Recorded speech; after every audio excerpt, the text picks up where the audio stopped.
வணக்கங்க. இந்த வீடியோவில் நம்ம என்ன பார்க்க போகிறோம் அப்படின்னு பார்த்தீங்கன்னா, சினை மாடு பால் நிறுத்துவது எப்படி, எத்தனை மாதத்தில் நிறுத்தலாம் அப்படிங்கிறது இந்த வீடியோவில் நான் உங்களுக்கு தெளிவாக சொல்கிறேன். ஓகே, வாங்க வீடியோக்குள்ளே போகலாம். ஃபஸ்ட்டு பார்த்தீங்க அப்படின்னா, 6.5 மாதம் ஆகுது அப்படின்னாலே மாட்டுக்கு பால் நிறுத்த ஆரம்பிச்சிடணும். அது எப்படி நிறுத்தலாம் அப்படின்னு பார்த்தீங்கன்னா, ஃபஸ்ட்டு ஒரு நேரம் விட்டு ஒரு நேரம் கறக்கணும். அதுக்கப்புறமா ஒரு நாள் விட்டு ஒரு நேரம் கறக்கணும். அதுக்கப்புறமா 3 நேரத்துக்கு ஒரு டைம் கறக்கணும். இது மாதிரி கறந்தீங்க அப்படின்னா பால் குறையிறது உங்களுக்கே நல்லா தெரியும்.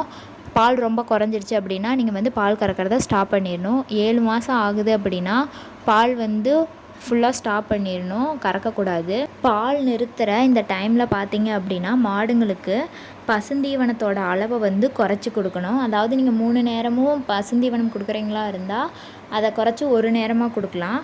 அதே மாதிரி அடர் தீவனம் பார்த்தீங்க அப்படின்னா மாட்டிற்கு 1 கிலோ, கன்றுக்குட்டிக்கு 1 கிலோ இந்த ரேஷியோவில் கொடுக்கணும். தண்ணி முடிஞ்ச அளவுக்கு கொஞ்சம் கம்மியாக வைங்க.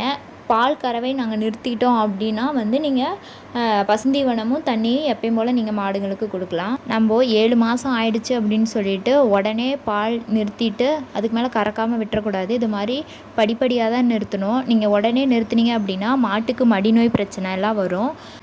நீங்கள் 7 மாதத்தில் பால் நிறுத்துறீங்க அப்படின்னா அடுத்த ஈத்துக்கு பால் கறவை திறன் ரொம்ப நல்லாயிருக்கும்.